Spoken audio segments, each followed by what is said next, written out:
I never imagined that on the night of my 80th birthday, I would discover the cruelest truth about the very people I had given my whole life to. The hall was decorated with golden ribbons and white flowers. The music was soft, and everyone pretended to be there for me, to celebrate my long life. At first, I smiled, trying to convince myself that their laughter was genuine, that their kind words carried love. But as I looked around, something deep inside me felt unsettled. There were whispers, exchanged glances, and a strange chill beneath the warm lights of the party. I had dreamed of this day for years, not because I craved attention, but because reaching 80 felt like a miracle after a life of sacrifices. I wanted nothing more than to see my children and grandchildren together, united, smiling, remembering that family is stronger than anything. As I sat at the main table, I watched them clinking glasses, raising toasts, but my heart grew heavy. It was as if I could hear the silence behind their words, a silence filled with secrets I had yet to uncover. My daughter leaned toward me and kissed my cheek, saying how proud she was. Her perfume was strong, her smile polished, but her eyes betrayed impatience. I noticed her constantly checking her phone, as if waiting for something far more important than her mother's birthday. My eldest son gave a speech that made everyone clap and cheer, but I recognized the tone he used, practiced, rehearsed, and cold. Even as he thanked me for all my sacrifices, his hand rested on his wife's arm, and they shared a glance I could not read. There were moments that warmed my heart. My youngest grandson ran up to me with a handmade card, full of bright colors and crooked letters, spelling out that he loved his grandmother more than the stars. I held him tightly, breathing in the innocence that still existed in my family.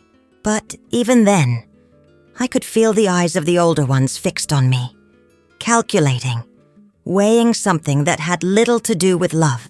I pushed those feelings aside, determined to enjoy the night, though a storm was already building in the distance.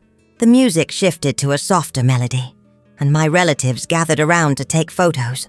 Flash after flash, I forced my smile, holding back tears that wanted to escape. I kept telling myself that I was imagining things, that perhaps age was making me suspicious, too sensitive.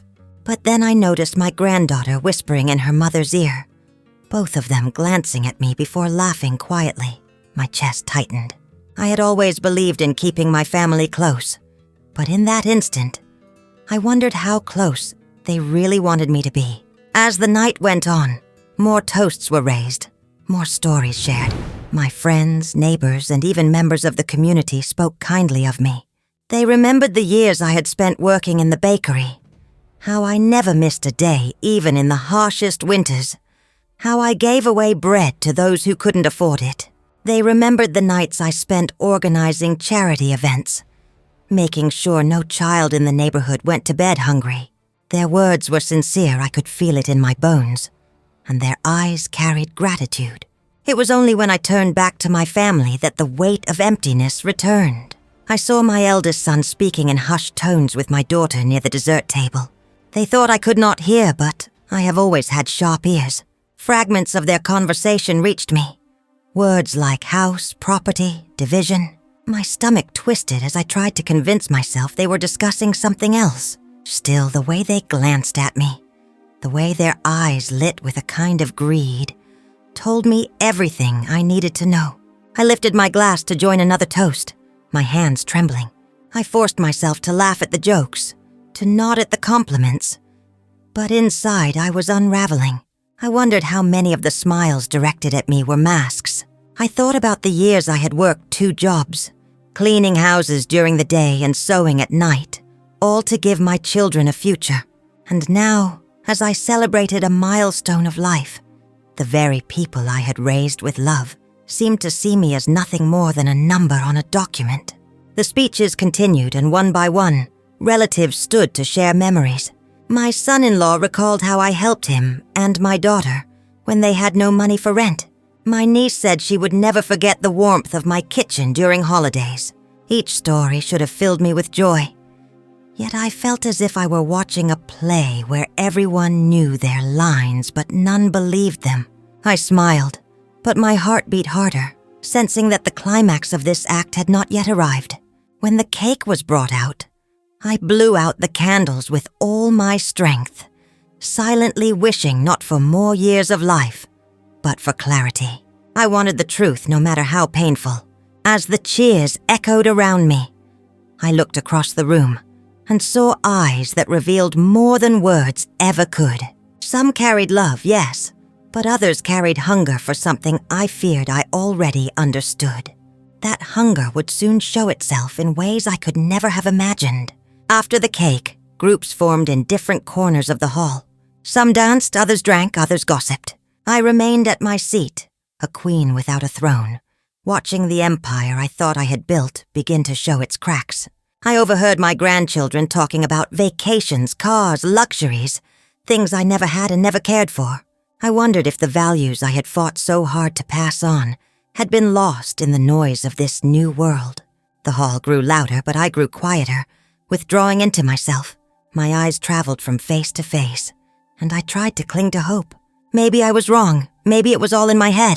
But the way my daughter avoided my gaze, the way my eldest son whispered behind his hand, the way even my closest relatives seemed restless, all told me I was not imagining it. Something had shifted in the air, and I was standing at the edge of a truth I was not ready to face. I felt tired, but I kept pretending. I danced slowly when invited. I posed for pictures. I nodded politely when people told me how strong I looked for my age. But inside, my strength was slipping. It was not my body that was failing me, it was my trust. My life had been built on the foundation of family, and now that foundation felt like sand crumbling beneath my feet. At one point, my granddaughter approached me, her tone sweet, her words dripping with rehearsed affection. She told me how much she admired me, how grateful she was. Yet as she spoke, I noticed her eyes flicking to her mother, as if checking that she was saying the right lines. My heart ached, realizing that even her kindness might not be her own, but a performance directed by someone else. I excused myself to the restroom, needing a moment alone. I stared at my reflection in the mirror, my face lined with years of sacrifice, my eyes dim but still sharp. I whispered to myself that I was stronger than whatever was coming. I told myself that no matter how much betrayal awaited, I had survived worse storms in life. I washed my hands slowly, as if trying to cleanse the weight pressing down on me. When I returned, I caught sight of my children together, huddled near the entrance, speaking in low voices. I could not hear everything, but I caught words that sliced through me like knives. Inheritance, division, papers. I froze where I stood, my heart pounding. It was no longer suspicion, it was confirmation. Their eyes turned to me for just a moment, and the look was not of love, but of calculation. I forced myself to walk back to my table, my legs heavy, my breath shallow. I sat down as if nothing had happened, but inside I was collapsing. I looked around at the decorations, the flowers, the lights, all chosen to make the night feel beautiful. Yet beneath the beauty, I could feel the rot, hidden, but spreading. My birthday was no longer a celebration of life. It had become a stage where the masks of my family were slowly slipping away. I tried to focus on the music, on the laughter of my youngest grandchildren, on the clinking of glasses. But the words I had overheard haunted me, echoing louder with each passing moment. I could no longer enjoy the night, no longer see the warmth in the lights. Instead, I saw shadows growing, waiting to swallow me whole. I told myself that I had to stay strong, that I had to prepare for what was coming, even if I did not yet know the full extent of the betrayal. The party went on, but my heart no longer danced with it. I sat in silence, surrounded by people, yet more alone than I had ever been. My eyes drifted to the door, wondering if perhaps leaving early would bring me peace. But then I thought of the whispers, the glances, the strange hunger in their eyes. Something told me that the real storm would not begin here in the hall, but later, when the lights dimmed and the masks fell completely away. So I stayed, silent and alert, waiting for the truth to fully reveal itself. My birthday celebration had turned into something I could not name, something darker, heavier. And as the music played on, I felt the walls of my world beginning to tremble, preparing to collapse into the night that awaited me. I remember the moment my body betrayed me, as if my legs had suddenly forgotten how to hold me up. 1 second I was sitting at the table forcing a smile. The next my vision blurred and the room spun violently.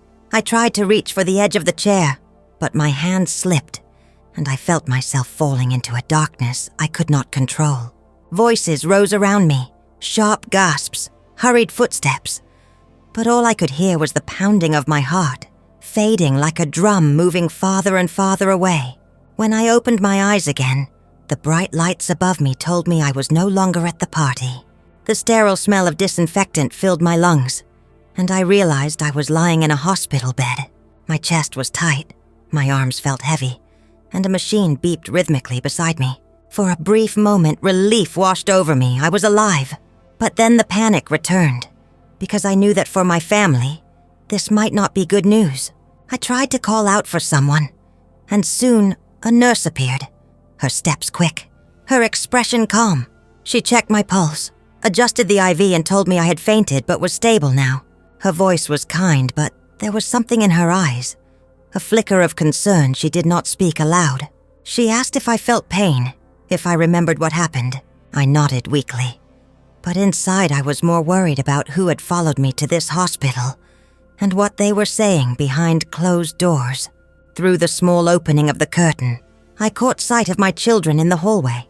My eldest son was on the phone, pacing back and forth, his free hand gesturing sharply. My daughter leaned against the wall, arms crossed, her face set in irritation rather than worry. I wanted to believe they were worried for me, but their body language screamed otherwise. They looked more like business partners in a meeting than children concerned about their mother. The nurse left for a moment, and in the silence I could hear muffled voices. My daughter's words carried clearly through the door. Why did she have to collapse tonight of all nights? My chest tightened again, but not from illness. It was the pain of being seen as an inconvenience, as a burden on a night that should have been about celebrating me. I turned my face to the side, hiding my tears from the empty room, knowing that my worst suspicions were no longer shadows, but solid truths. Minutes later, the doctor entered, a tall man with glasses that slid down his nose. He explained calmly that my fainting spell was caused by exhaustion and low blood pressure. Nothing life-threatening. He recommended observation overnight. I thanked him quietly, but as soon as he left, I overheard my son muttering in frustration. He said something about costs, about how this would delay their plans, about how keeping me here meant changing everything they had arranged. My breath caught. Plans, arrangements. What kind of plans could my own children be making on the night I had almost died? I tried to focus on my breathing, to slow the wild beating of my heart. I told myself to be strong, to remember that I had faced hunger, poverty, and loss before. But it was different now. Back then, I fought for my family, believing they were my purpose, my treasure. Now, I had to fight against them. And that realization was more suffocating than any illness. As the hours passed, visitors came and went. Some neighbors from the party arrived to check on me, their voices filled with genuine concern. They held my hand, told me how worried they had been, how the celebration had lost its joy when I collapsed. Their kindness soothed me, but it also highlighted the emptiness of my own children's reactions. They were polite, yes, but detached, as though my survival was a detail, not a blessing. Later, my youngest grandson peeked into the room, clutching the card he had made for me earlier. He ran to my bedside, tears in his eyes, asking if I was going to be okay. I hugged him as tightly as my weak arms allowed, assuring him that I was fine, that he didn't need to worry. His innocence was a light in the darkness, a reminder that not all love had been lost in my family. But as I kissed his hair, I noticed my daughter standing at the door, her expression cold, almost annoyed that he had come in. The nurse returned, adjusting the machines again, and she gave me a look I couldn't quite read. It wasn't just professional concern. It was something more, something personal. She opened her mouth as if to say something, but closed it quickly when she saw my daughter walk in. That hesitation planted a seed of fear inside me. What could she possibly want to tell me that my family shouldn't hear? My daughter sat beside me, her smile mechanical. She asked how I felt, if I needed anything. But her eyes betrayed boredom. She spoke of responsibilities, of how everyone was waiting for updates, of how she was managing everything as if this were a business crisis rather than her mother's fragile life. I listened silently, nodding, but inside I wanted to scream. I wanted to ask her when I had stopped being her mother and become her obstacle. As the night deepened, I could hear the laughter of hospital staff outside, the rolling of carts, the closing of doors. Inside my room, the air was heavy with silence. My children had left, promising to return in the morning. But I knew their promises meant nothing now. I was alone with my thoughts, my doubts, and the echoes of their whispers. Each sound in the corridor felt amplified. Each shadow on the wall seemed to stretch toward me, as if reminding me that I was not safe even in a hospital bed. I closed my eyes, hoping sleep would carry me away. But my mind refused to rest. I kept replaying the words I had overheard, the looks exchanged at the party, the conversations about inheritance. A terrifying idea began to grow inside me. Perhaps my collapse had not been an inconvenience for them, but an opportunity. And maybe, just maybe, they wished it had gone further. Hours later, I felt a gentle touch on my hand. The nurse had returned, her steps quiet, her face serious. She leaned close, her voice barely a whisper. And in that single moment, she shattered what was left of my fragile peace. She told me something I will never forget. Words that froze my blood and left me trembling in the dark. She said my family wanted me gone tonight. The weight of her words pressed down on me like a stone, making it hard to breathe. I stared at her, unable to speak, my throat tight with disbelief and terror. She squeezed my hand, her eyes full of pity, as if she knew the pain she had just unleashed. And in that silence, I realized that everything I had feared was true. My birthday had not been a celebration of love, but the beginning of a plan to erase me. I turned my face to the ceiling, fighting back tears, my heart breaking with every beat. I thought of the sacrifices, the nights of hunger, the years of work, the dreams I had built for my children. And now, those very children wanted me gone. Not tomorrow, not someday, but tonight. The betrayal was too heavy to carry, and yet I knew I had no choice but to bear it. My hands trembled as I clutched the blanket, my mind racing with questions. What would they do? How far would they go?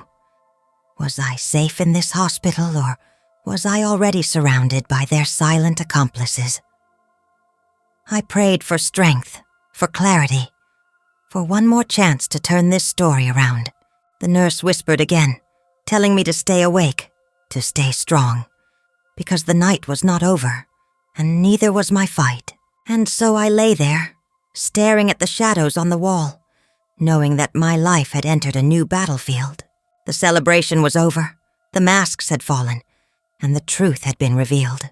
I was not just a mother, not just a grandmother, not just a woman celebrating her 80th birthday. I was now a target, and my only weapon was the courage to face what was coming next. Chapter 3. The Whisper in the Hospital.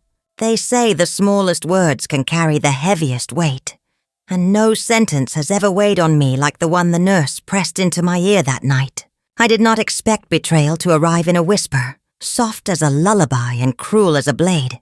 The fluorescent lights hummed above the bed. The machines kept their steady rhythm, and the world outside seemed unknowable. The nurse's hand was warm, her voice low, and when she said that my family wanted me gone tonight, the syllables spread through me like an ice river. I felt the room shrink, my breath shallow, and the life I thought was shared with others became a private battlefield. I tried to make sense of it, to think clearly as if sorting through receipts or old photographs. For a moment, memories rushed at me in fragments.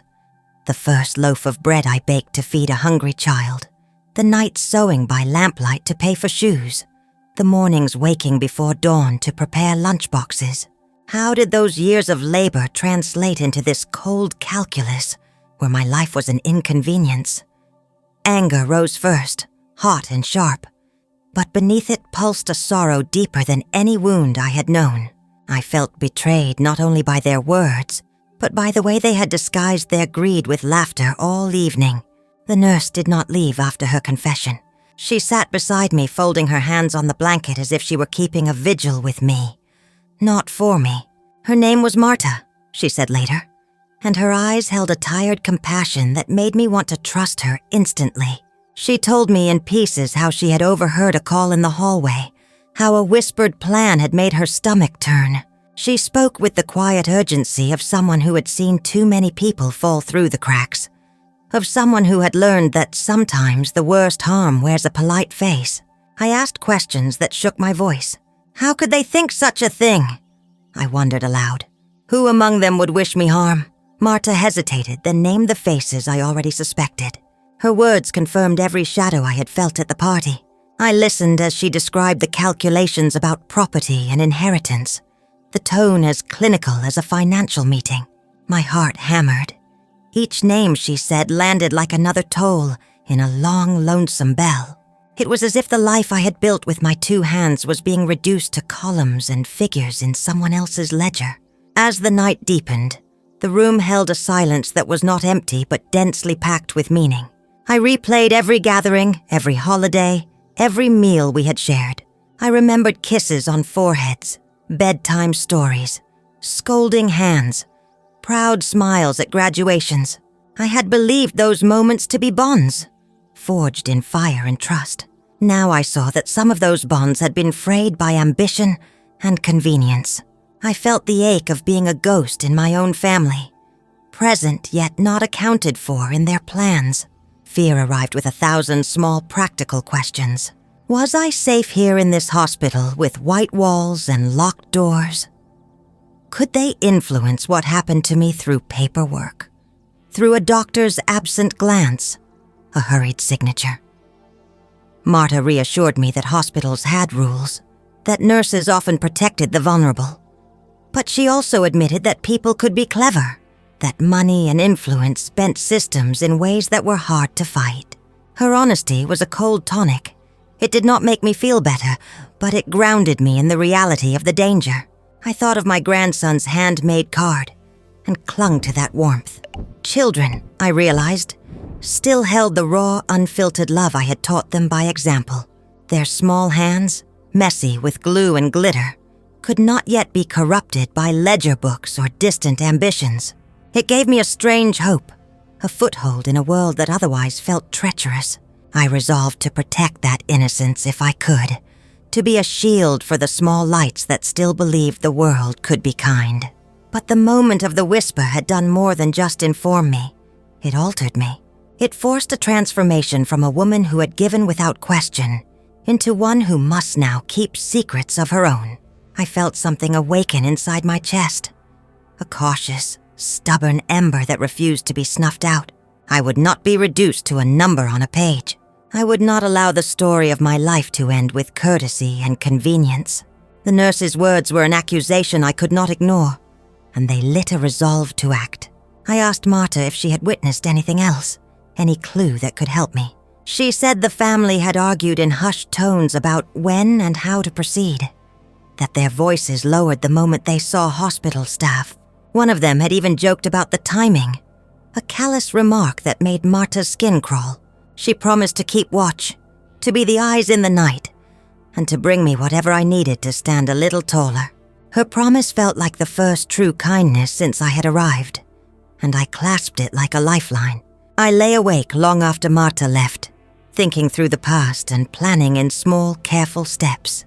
I thought about things I had hidden away over the years, a safety deposit box I had forgotten to tell anyone about, a letter I had once written and never mailed, a list of names of neighbors who could testify to who I truly was. Age had taught me that sometimes the smallest actions, quietly performed, made the largest difference. So I began to assemble a plan. Not a grand scheme, but careful maneuvers that could buy me time and protect what mattered. At dawn, when the hospital corridors softened with morning light, the first relative reappeared. Their face looked tired, sleepless from the previous night's festivities, but their eyes were flat, rehearsed. They read the monitors and asked practical questions. They spoke of what needed to be reorganized now that I was in care. My voice trembled when I spoke, but I asked them about mundane things. The garden key, the photo albums, the name of the accountant. Their answers were accurate, but they carried none of the warmth I expected. It felt as if I were discussing an estate rather than savoring the presence of the woman I had been for decades. Yet not everyone behaved that way. Some neighbors arrived at the door like bursts of sunlight, hugging me as if I were their own kin, their eyes glossy with real concern. They brought stories and small gifts, and they held my hand in a way that made me feel seen. Their authenticity pulled me back from the edge of despair, reminding me that goodness still existed in the world in places I had sown it without expecting a return. It strengthened my resolve to make sure that legacy lived on, far from the calculating hands that circled like vultures. That afternoon, I found a moment to speak with the doctor privately. I asked about my condition and about the procedures that might take place. His demeanor was professional, but I read in his pauses the human part of him that could be moved. I asked about legal protections, about how to ensure I had a say if decisions were made about my care. He suggested speaking to a lawyer to making some decisions in writing if I was able. The advice felt like a small victory, a bureaucratic window where I could carve out control. When night returned, the fear returned with it, but now it was braided with a stubborn courage. I planned small acts of defiance, a call to an old friend who kept important documents, a note tucked into my purse that would only be opened if I could no longer speak, the gathering of witnesses who knew the truth of our family's history.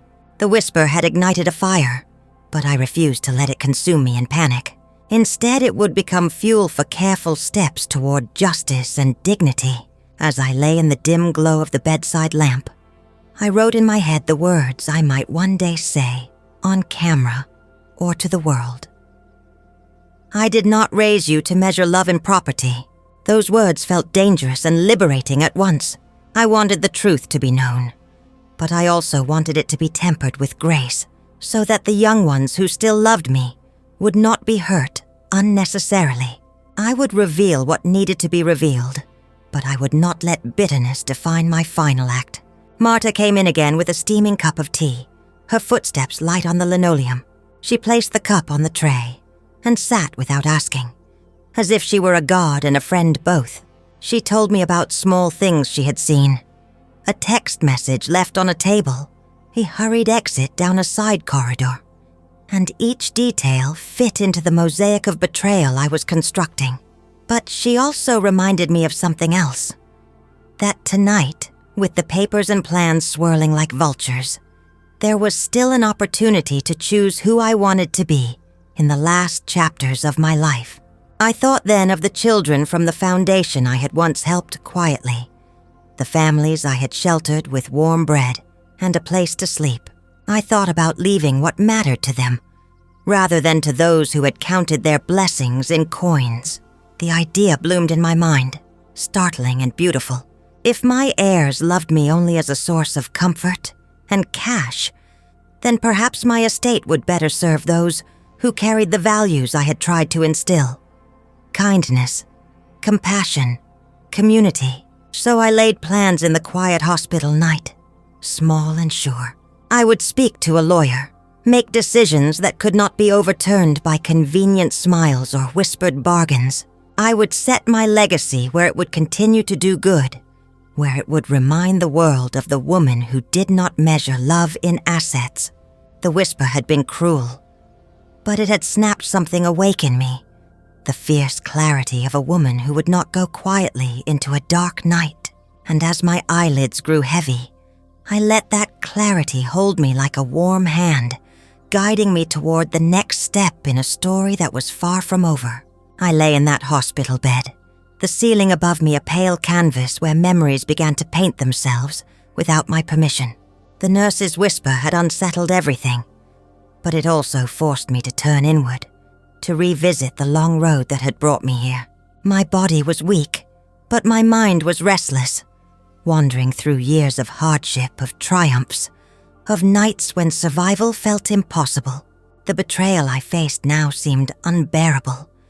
Yet when I looked back, I realized I had already faced storms far greater than this. I remembered being a young mother, alone in a small kitchen that smelled of yeast and sweat. The bread I baked in that cramped oven was not just food. It was hope. I would knead the dough with sore hands, whispering prayers into the flour, knowing that each loaf meant my children could eat another day. Sometimes I would eat nothing so they could eat more, convincing myself I wasn't hungry when my stomach screamed the opposite. Sacrifice became second nature, like breathing, and I wore it as silently as an apron. There were winters that felt endless, when the cold crept into our bones, and the walls shook with every gust of wind. My children huddled under blankets, their noses red, their eyes wide, while I kept watch by a small lamp, stitching clothes from scraps of fabric. I told them stories as my needle pierced cloth, stories about courage and light, so they would fall asleep dreaming instead of crying. I could not give them comfort in wealth, but I gave them warmth in words and love in every stitch. I saw myself younger still, working 2 jobs, my feet swollen, my back aching. I remember walking home in the dark, clutching a sack of groceries I had managed to buy with the day's wages. The streets were empty, the world asleep, but inside me burned a fire of determination. I was exhausted, but each step I took reminded me that I was building something. Every sacrifice was not for me, but for the children waiting behind that fragile door, whose eyes lit up when I entered with food in my hands. I thought about the illnesses that came and went. How many times I sat by their bedsides wiping fevered brows. I prayed until my voice cracked, begged God for mercy, when medicine was scarce and money was scarcer. I told them they would be fine even when fear clawed at my chest, because a mother cannot afford to show weakness. I gave them faith when I had none left for myself. And in return, they gave me their trust, their laughter, their small arms wrapped around my tired body. There were brighter days, too. Moments that felt like sunlight breaking through endless clouds. I remembered my eldest's graduation, the first time someone in our family wore a cap and gown. My heart swelled so much I thought it might burst, tears streaming as I clapped with all my strength. I remembered birthdays with simple cakes, candles stuck into bread when money was short, and how my children's laughter filled the house louder than any orchestra. Those were the moments that kept me alive, that made every sacrifice worthwhile. As I lay in the hospital, those memories replayed themselves like a film. But now they were tinged with bitterness. I wondered how the children who once depended on me, who once believed I was their world, had grown into adults who whispered about my inheritance. I asked myself if I had failed somewhere along the line, if in giving them everything I had unknowingly taught them to take without gratitude. My heart broke at the thought that all my sacrifices had been forgotten, erased by greed. Still, I reminded myself that sacrifice is never wasted. The nights of hunger, the years of labor, the countless tears shed in silence. They had shaped me into the woman I was.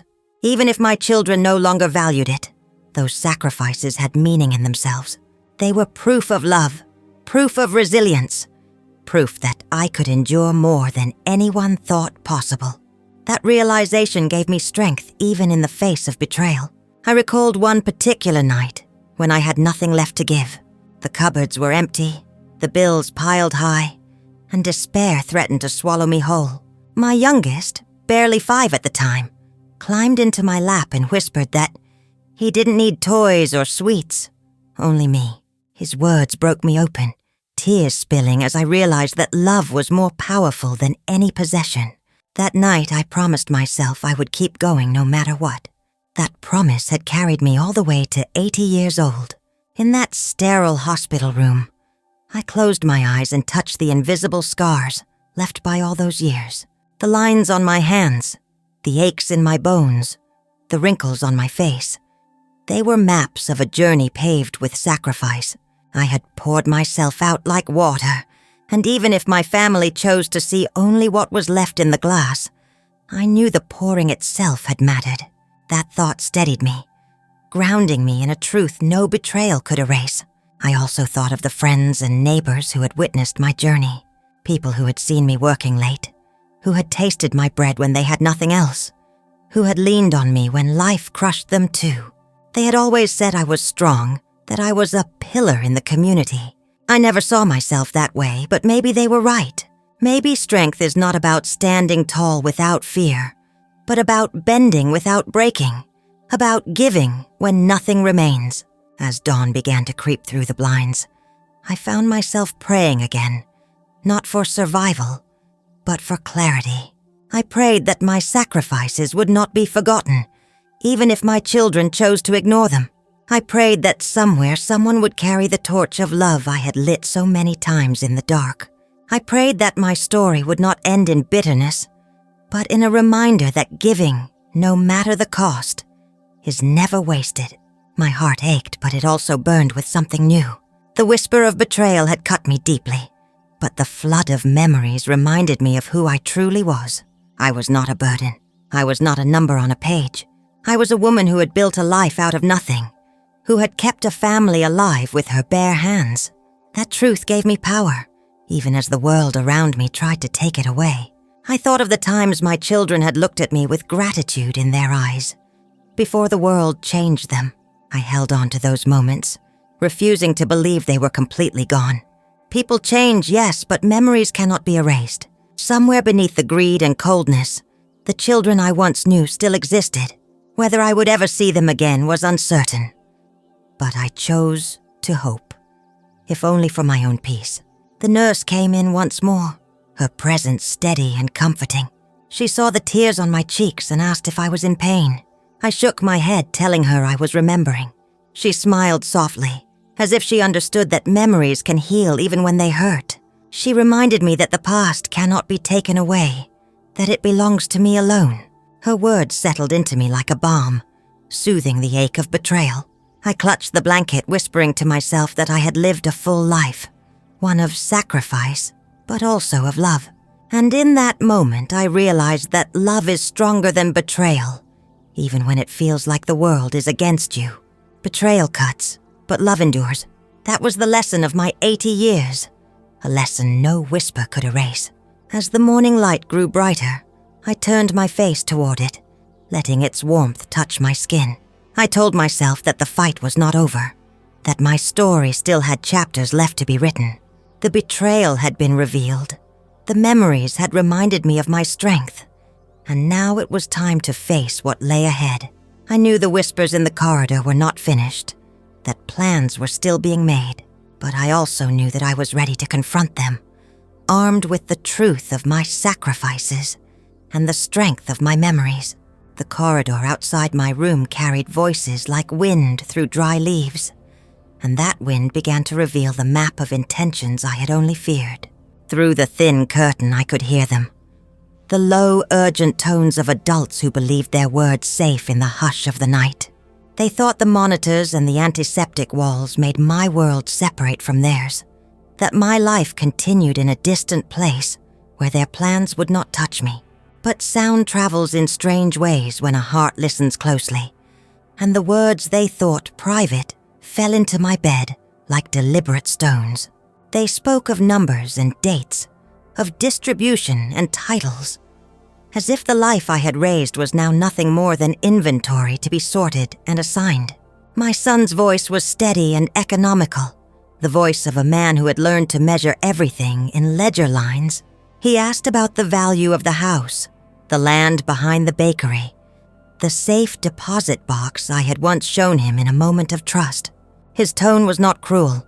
Cruelty can be easier to fight than cold calculation. This was worse because it was clinical, dispassionate, as if my fainting had only changed the calendar of their expectations. My daughter answered with the same practiced poise, interjecting legal terms she had apparently learned from late-night searches or a friend with a law degree. They were not talking about my health. They were talking about timing. I felt my face heat with a mixture of shame and anger. How had we arrived at a place where my children discussed me like property? I had given them everything I knew.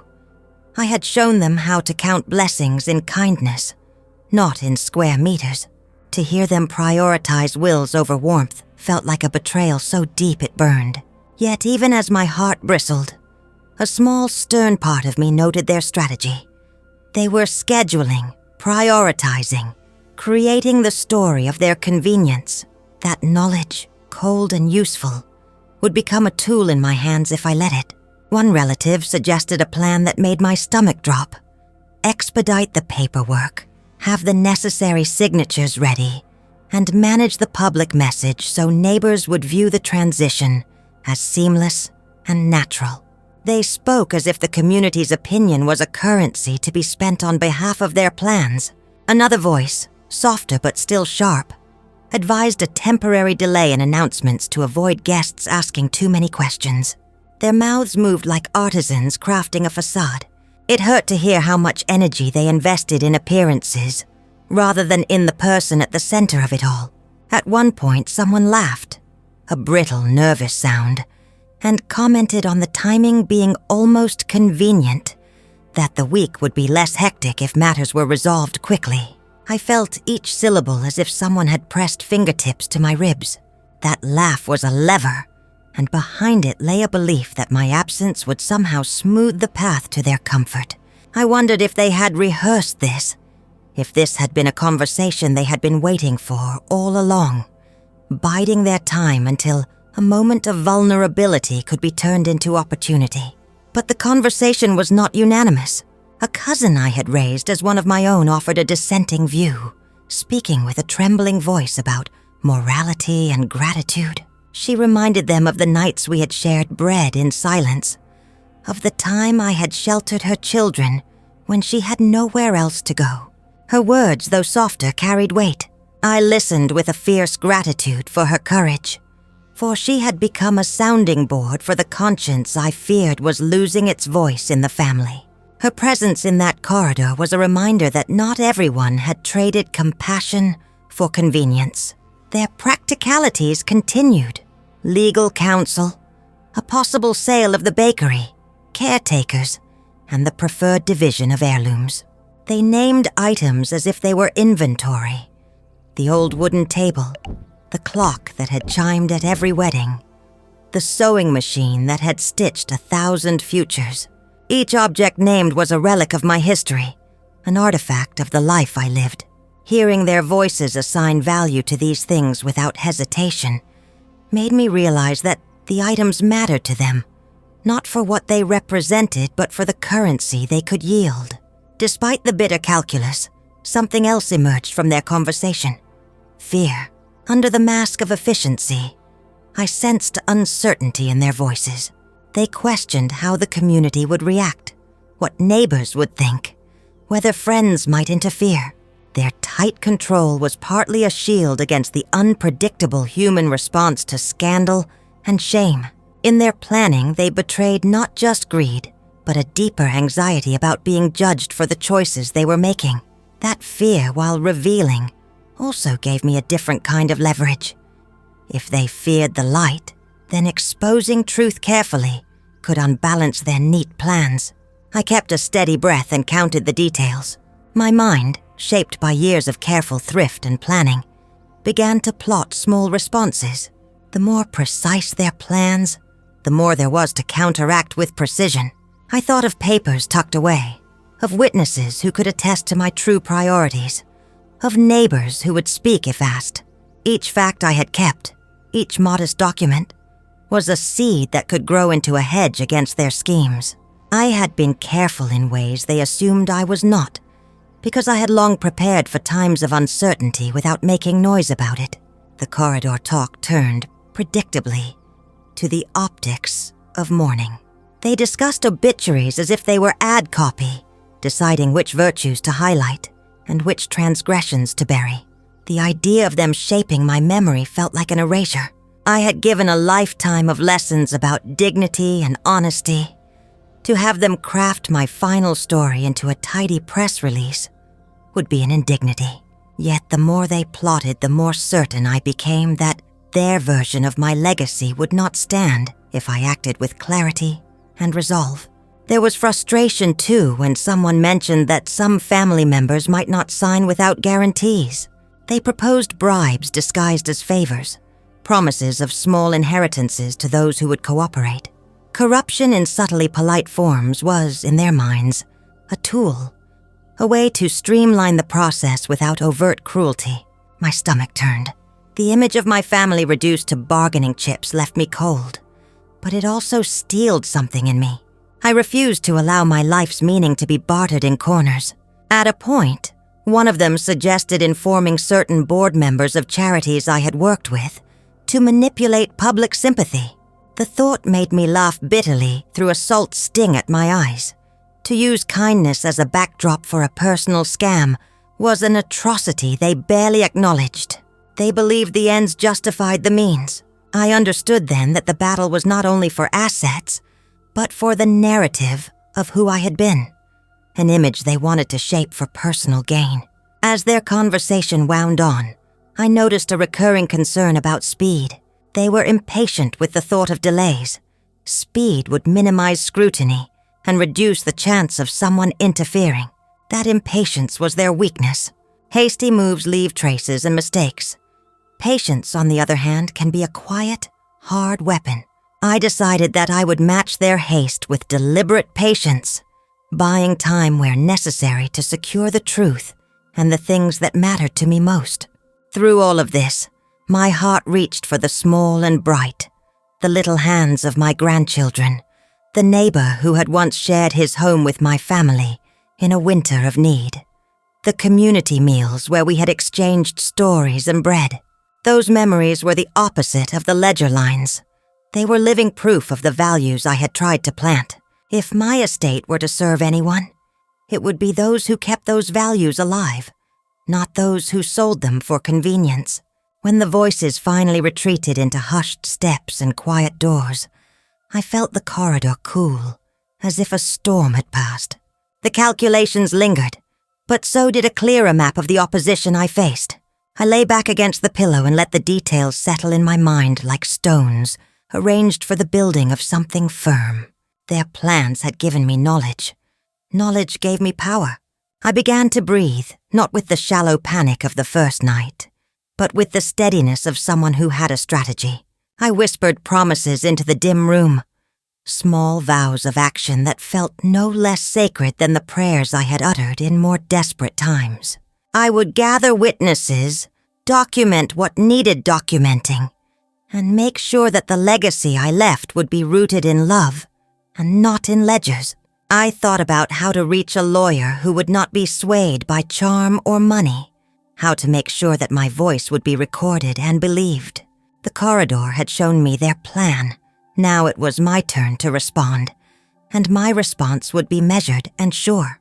As night settled over the hospital once more, I arranged the small defenses I could from a bed, a note tucked into my bag, a call to an old friend who kept important paperwork, the memory of where I had once hidden a key. The family's greed had revealed itself like a mapped constellation, and I would move along its edges with care. The next steps would require more than whispers. They would require witnesses, legal hands, and the quiet force of a woman who had never given up, even when everything seemed lost. The arrival of an unexpected ally in the morning would change the course of these plans, and I held that hope like a flame, knowing the day ahead might finally bring the hearing I needed. Morning came like a curtain being pulled back, flooding the sterile room with pale light. I had not slept much. The whispers of the night still circled in my head, turning my rest into fragments. My body ached, but my spirit was sharper than it had been in years. Betrayal had cut me, but it had also awakened something I thought I had lost, the resolve to stand for myself. I told myself that if my family saw me as a burden, then I would become a burden they could not carry, a truth they could not silence. That determination hummed inside me as the door opened, and in stepped a figure none of them had expected. He was a man in his 50s, tall and well-dressed, carrying a leather briefcase that seemed too heavy for papers alone. His face was familiar, and when he spoke my name, warmth spread through me. It was Mr. Salazar, the lawyer who had handled my affairs years ago when I had first thought about protecting what little I had. I had not seen him in a long time, but I had trusted him with secrets my children never knew. He had been more than a professional. He had been a witness to my life. Someone who understood the importance of every coin, every brick, every document earned through sacrifice. My children were already in the room, their voices loud with rehearsed concern. When they saw him, their expressions froze. My son frowned, my daughter shifted in her chair, and the air grew tense.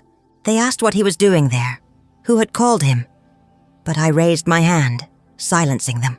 I told them I had called him long ago, for this exact moment, for a time when truth would need a voice louder than mine. Their faces drained of color, as if the ground beneath them had shifted. For the first time in days, I felt a surge of power. Mr. Salazar placed the briefcase on the small table by my bed. He opened it slowly, deliberately, and drew out a stack of documents. His voice was steady, professional, but there was also a hint of steel beneath it. He explained that these papers had been prepared months before, that I had signed them with full clarity of mind, witnessed by trusted parties. He said that every property, every account, every piece of my estate had been redirected, not to my children, not to the ones who whispered in corridors, but to a foundation for children who had nothing. The silence that followed was thick and electric. My son's hands clenched into fists, his jaw tightening as if he might explode. My daughter's eyes widened, her lips parting without sound. They looked at each other, then back at me, and I saw in their faces not grief, not shock at my betrayal of them, but fury at being outplayed. They had thought themselves clever, weaving their plans in shadows, but I had been weaving my own threads quietly, patiently, and now the tapestry was revealed. I spoke then, my voice trembling but firm. I told them that my life had never been about money or property. I reminded them of the nights I had gone without food so they could eat, of the mornings I had walked miles to provide for them, of the dreams I had stitched together with nothing but faith. I said that love could not be measured in land or titles, and since they had forgotten that, I would place my legacy in the hands of those who still understood it. Children who knew hunger, families who knew struggle, people who would see the value of a warm meal or a safe bed. My words left my mouth like arrows, piercing the silence that had trapped us. My son protested, his voice rising. He said it was unfair, that after all he had done for me, I would leave him with nothing. My daughter accused me of manipulation, claiming that someone must have forced me into this decision. But Mr. Salazar stood firm, holding up the papers with the official seals and signatures. He explained that everything had been done legally, properly, with witnesses. There was no room for argument, no space for lies. Their protests bounced against the walls but carried no weight. The nurse, Marta, entered during the chaos, her presence calm and steady. She looked at me with quiet approval, as if she had known this was coming all along. She addressed my children with sharpness they were not expecting, reminding them that their mother's will was her own, that her dignity was not theirs to bargain.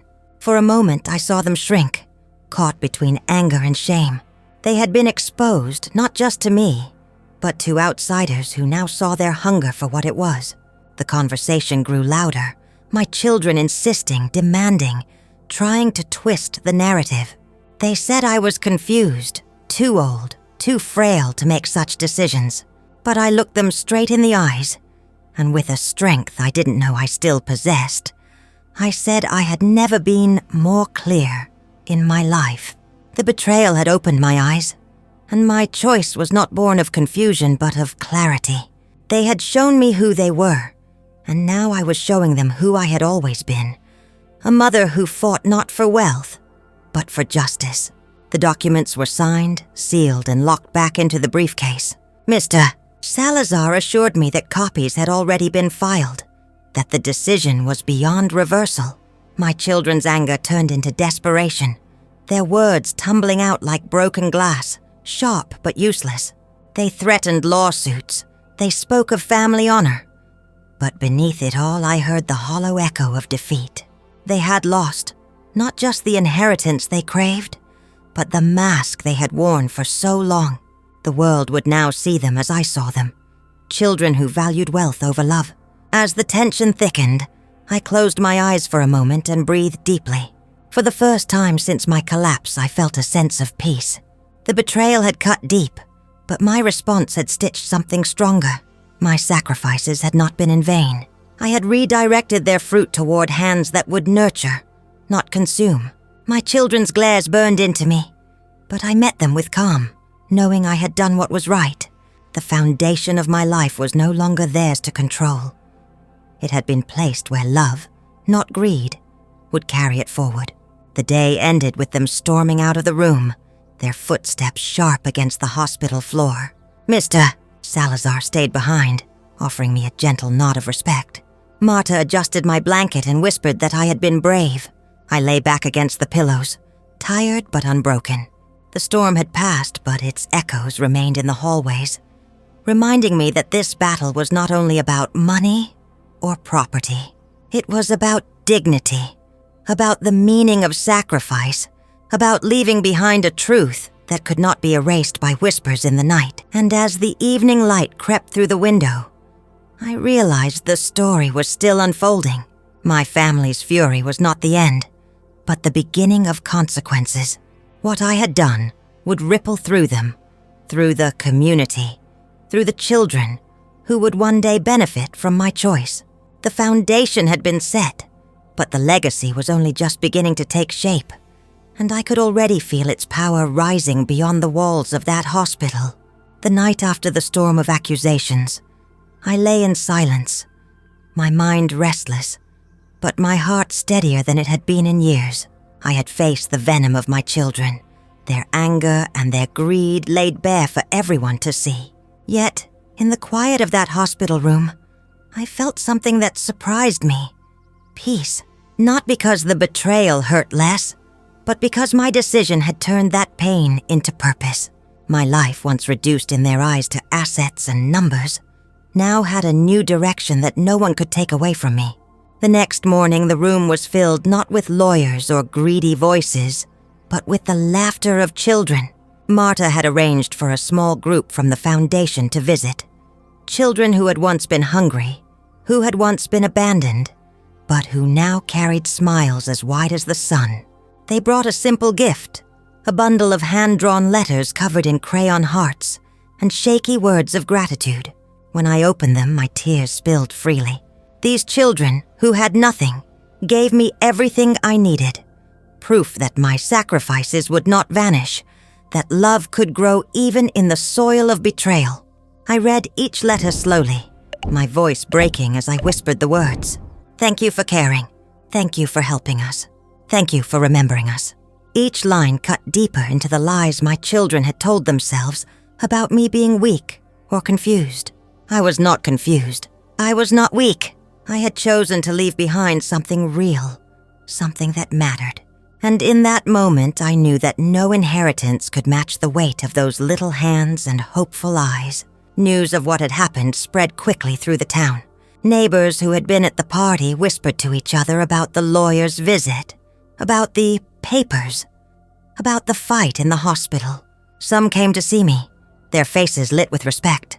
They told me I had done the right thing, that my decision would inspire others, that my courage was a lesson the community would never forget. For years I had been known as the woman who worked, who gave, who endured. Now I was known as the woman who refused to be silenced. My children, of course, did not take it quietly. They returned, furious, their voices rising with accusations of betrayal. They threatened to drag my name through courts, to paint me as a senile old woman tricked by outsiders. But this time their anger did not pierce me. Their words bounced against the fortress I had built, a fortress made of truth, documents, witnesses, and above all, love. "Mr." Salazar stood firm, reminding them that everything had been done legally and that the law was no longer on their side. They left again, their footsteps heavy with defeat, and I did not watch them go. I thought about them long after the room grew quiet again. They were my children, my blood, the ones I had carried and raised.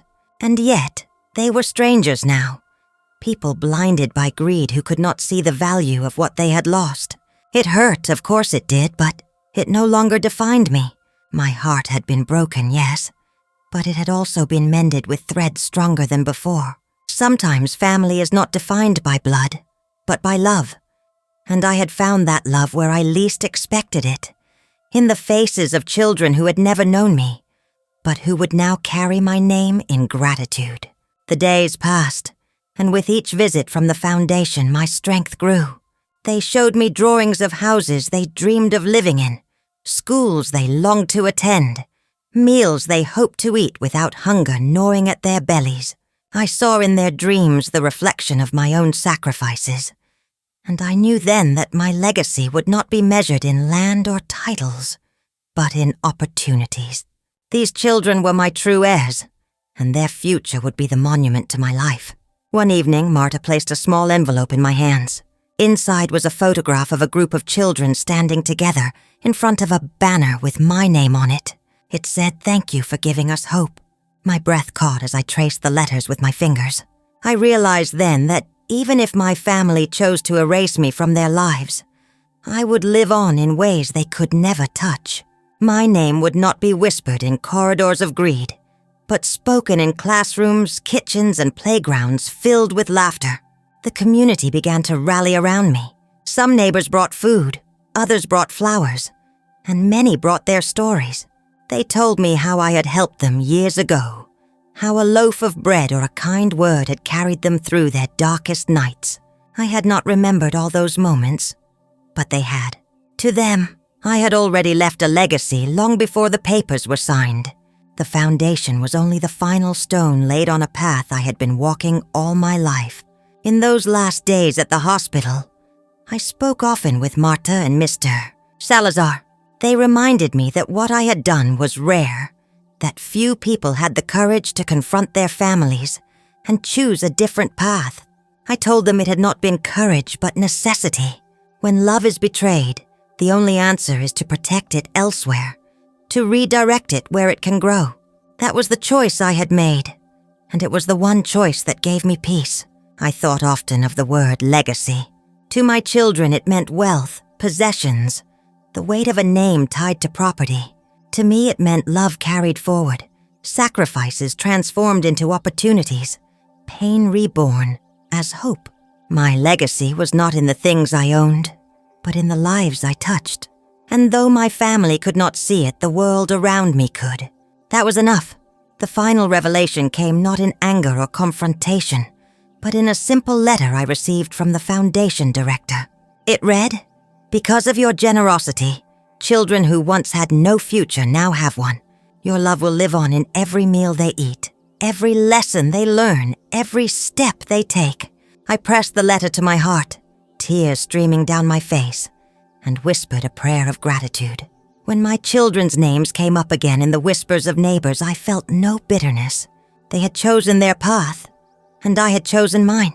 Their story was theirs to live, but mine was now bigger than them. My sacrifices, my struggles, my love, they had not been wasted.